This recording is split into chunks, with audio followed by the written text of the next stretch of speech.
Hey, what's up, everybody? Welcome back to Sideline Sports. I'm your host, Trevor Beckman. Hit the like, hit the subscribe, and let's get into it. So, Niners and Giants news today. Number one, we have news on Brandon Aijuk. Brandon Aijuk looks like he's been offered a $30 million contract. Now, I believe that's Adam Schefter reporting that, but don't quote me on that. But it looks like the Niners have issued a contract to Brandon Aijuk for $30 million. Now it's a matter of whether he signs it and the details behind that $30 million contract. But that is money he was looking for. It's $30 million. That's a little bit more than I thought, but it's right in that ballpark between 28 and 30. 30 being the high point. He's getting the $30 million offer. I don't know why he wouldn't sign this, guys. It's good money, unless there's not a lot of it that's guaranteed or something on the back end of this contract that just doesn't look right. I swear this is a deal that he should get done today. I mean, he should just sign it and get back on the field and start playing football. This is a great offer, it sounds like, if it's true. I believe it's true because I think the Niners want to get this thing done and get him signed. So, some exciting news about the Brandon Aijuk saga, and it looks like he's got a $30 million contract on the table if we're to believe what's being reported. So, let's just stand by and see how that goes. I think it's going to get done real soon, guys. Real soon. I'm excited to get Aijuk back out there. I know we got a strong receiving core, but I want to see Aijuk back there. I want to see the Niners at full strength, ready to go and start playing. So Monday Night Football against the Jets, we're ready to rock with all of our arsenal on the field. So, great news. It sounds like the Niners are trying to get a deal done as quickly as possible and offering Brandon Aijuk what he is worth. So, great news there. Other great news. Deebo Samuels had an amazing practice the other day. Now we're just talking practice. I know it's not a preseason game. It's not a season game. But Deebo Samuels is out there creating amazing chemistry with Brock Purdy. Brock Purdy connected with him on 7 different occasions. And Deebo Samuel was all over the field playing in different positions and taking different routes. And so he is creating really, really good chemistry. Deebo Samuels, I don't think, got as much attention last year as I would have liked to see. I would have liked to see him touch the ball a little bit more, but we got a lot of stars. We got Kittle, we got Deebo, we got Christian McCaffrey running in the backfield. I mean, we got Aijuk that's a superstar now. So, of course, he was touching the ball a little bit left. And to be honest, a little bit less, sorry. And to be honest, Deebo Samuels was getting beat up quite a bit before, and I know he wanted some help. But either way, love to see the production get up just a little bit this year and see him get a little bit more attention with the football. But we'll see how that goes. Had a great day yesterday, and I think he's going to be ready to rock first game like I would expect. So that's good news. Also, Kittle made the play of the day. Brock Purdy connected with George Kittle for a 30-yard pass down the field in practice while he had 3 cornerbacks on his butt. But that was great. He made the catch. It was a catch of the day, play of the day. And it looks like our superstars are coming out and starting to play some football. I think they're kind of gearing up towards the regular season. We haven't seen that much lately, but we saw it yesterday in practice, so all good news. The only thing that I'm thinking about now is when the Trent Williams thing gets done, and that's going to get done, because if that does not get done, Brock Purdy is a dead man, okay? That guy, he's going to be hurt. Brock Purdy is going to be hurt within the first half of the season if we don't have Trent Williams on the field. So who are we kidding? As soon as the Brandon Aijuk thing gets taken care of, they're going to get the Trent Williams thing taken care of, as petty as I think that is. And I already ranted about why I think it's crazy with a man that's got 3 years left on his contract to start holding out. But whatever, he's holding out. So anyway, they're going to up the money a little bit, get Trent Williams what he wants, and get him back on the field so that we have a fully healthy Brock Purdy for the entire season going into the playoffs. As we know, the Niners are vying for a Super Bowl this year. I totally think that they're going to be back in it, barring any other crazy things happening, like injuries. Let's not even use that word. We don't want to start talking about the injury bug, because the injury bug will start popping up and crawling around. We start using that word, they'll hear it and they'll start coming. Man, no injury bugs, no injuries anymore. We got some players like Parcell that's still having these nagging injuries, and we were really excited to see what he was going to do on his rookie year, but he's been nagged by injuries. But when he plays, he's showing what a talent he really is. So let's hope he gets back on the field soon. Let's hope Christian McCaffrey gets back on the field soon. That's a nagging injury that's going to be he's going to be fine. He'll be back on the field soon.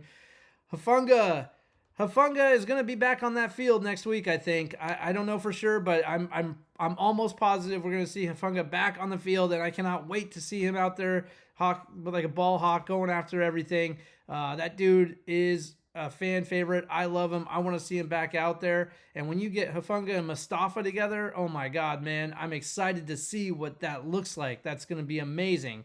So great news. Okay, so that's it for the Niners news. We're moving on to the Giants now. So San Francisco Giants, not much to talk about except for I was talking a little bit yesterday about how when you drop a AAA guy down and bring another AAA guy up and back and forth and all this good stuff, that you're not really giving them an opportunity to shine. When you only get 22 at-bats, and then you're getting dropped back down to AAA, you're not getting comfortable. You're not getting in the groove, and so you can't really show what kind of player you are. But McRae gets brought up in place, and he hits a home run on his first at-bat. So, unfortunately, I was kind of wrong maybe. I guess they should have brought McRae up a little bit earlier. I don't know. But first at bat, hit a home run, taking advantage of the opportunity that he has in front of him. And let's see what he does for the rest of the season, barring any problems, or if hopefully they don't drop him back down to AAA. But first at bat, home run, and so good start. It's a good start for McRae, so let's see where it goes from here. But we need to see what we got as far as AAA talent right now, because Giants are on the bubble here to get going. Well, the Giants aren't actually. Farhan Zaidi is, and we'll get to that. But we want to see what talent we got so that next year going into training camp, we know who's going to be vying for a starting position on that Giants roster, or just make the Giants roster in general. Farhan Zaidi is, I have a warm spot in my heart for Farhan Zaidi because he was with the A's and did a lot with the A's as far as staffing and player personnel and getting everybody on the field and playing and just making those A's teams those years just amazingly fun to watch. He ended up going to the Dodgers, and look what kind of team that he put together with the Dodgers a few years back. And now he's with the Giants, and he's not doing very well as far as luring players to the Bay Area. Is it something about, Pac Bell Park, or Oracle Park? I forget what it's called now. They keep changing it up. But San Francisco, is it something about the field that the players don't want to play there? We know it's a little bit harder to get the ball out of the park there. The wind is a little bit of a factor. So is it that, or is Farhan Zaidi just not doing his job? Is he just not doing very well at luring players to the Bay Area? Or is it a budget thing? What is it? Either way, he's on the bubble. He may not get a chance to get into next year to get some of the big bats we need to really see the Giants have a chance at turning this thing into something special. Like I said, I think the Giants are going to be looking to challenge for a World Series. Maybe not next year. Depends on who they sign. Maybe not next year. The year after, I think yes. But they got a great rotation, and now we just need to get some bats on the field. They need to go out there, get a couple of really proven players to come in and support that pitching staff, because the pitching staff is money, and they're going to be even better next year now that they played together. So I think Farhan Zaidi, if he gets an opportunity, he'll be lucky, because the more and more I think about it, he's on a hot seat. He is on a hot seat because he has not done much in the time that he's been with San Francisco over the last few years. So if he gets one more year, he's got to make the best out of it, provided he has a budget to do so, which I believe he does. So I'm not sure if he's just not selling players on coming here, but he better make it happen next year, because I believe next year is absolutely his last year if he doesn't get a couple of players signed in the offseason to come in and help elevate this Giants team. There's a good chance he won't be, though. I mean, the more I think about it, maybe if Farhan Zaidi's gone after this year. We'll see how it goes. But we'll talk more and more about that as we get into the offseason. And is there anything else? No, I guess that's it. That's all the news for the Giants and the Niners today. I don't have any news on the Warriors right now, but we'll talk more about that as the season approaches.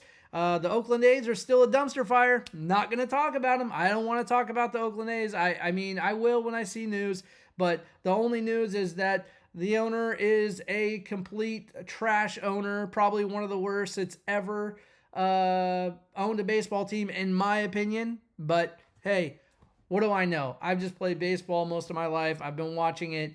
I mean, I'm just a spectator, but I'm a huge fan, and I don't like what I'm seeing. And we don't even know where they're going to play. I mean, I have no idea what's going on with the Oakland A's after the season, other than they're going to be playing in Sacramento in a AAA stadium that can't support Major League Baseball attendance. Their dugouts, their training facilities, and everything in Sacramento is for AAA ball, which is well below MLB standards. I know they're doing things in there to try and elevate that stadium. I'm not sure what they're going to do to elevate it to a point where a professional team can come in and be taken seriously, but they're trying to do something. It's kind of ridiculous, and they're going to be there for probably 3 or 4 years. They're supposed to open up in 2028 in Las Vegas, and the shovels have not hit the ground, guys. I have no idea what they're doing. They're trying to still negotiate. We have teachers associations in Las Vegas suing because that money is supposed to go to them and not to a new stadium, and they're complaining. And also, I don't know if they're suing, but they're definitely complaining, and the voting is not going the way they want. And so there's a lot going on there. There's a lot of argumentation about the A's even showing up, because let's face it, Las Vegas wants their own expansion team. They don't want a team with an owner who doesn't want to win. And that's the bottom line. They're not excited about the Oakland A's coming there so that they can build a new stadium and put a crap product on the field year in and year out. That's not what Vegas is about. We all know Vegas is about money, show, winning teams. Look at the Golden Knights. You know, they're vying for a Stanley Cup, and they're a fairly new team, right? The Raiders are there with an outstanding new arena, and so they don't do anything small there. In Vegas, they go big. They want money. They want things flashy. And if you've seen the design for the stadium, it's, I think, their second or third design they've turned in. It's probably going to change again, but it's outdoor. There's a roof, but it's outdoor, which means incredibly hot, which means players don't want to play there, which means good luck signing anybody, which means crap team every year, because that's just what you do. That's what you do. Las Vegas A's, Sacramento A's. Sacramento wants a baseball team. Maybe they'll lure the A's away from Las Vegas if it completely blows up and Vegas says, hey, forget it, you're asking for too much. Now the A's want to play some of their home games away from home. So who's going to buy season tickets to a team who doesn't play all their home games at home? I don't get it. I'm not sure where this craziness is coming from this owner. Anyway, rant over about the A's. I said I wasn't going to talk about them, and then I just talked about them for like 3 or 4 minutes. I don't know what to say. It's just, like I said, dumpster fire. Anyway, that's all the news I have for today so far. I'll keep you guys updated on Brandon Aijuk if he signs today or when he does. I think it's coming incredibly soon. And thank you all again for your support. And again, please hit the like. More importantly, please hit the subscribe, or both. It's easy to do. Please do that. Support my channel if you like it. I appreciate all your support. Again, I'm going to keep making videos every single day, and I'm really enjoying it. And thank you again, guys.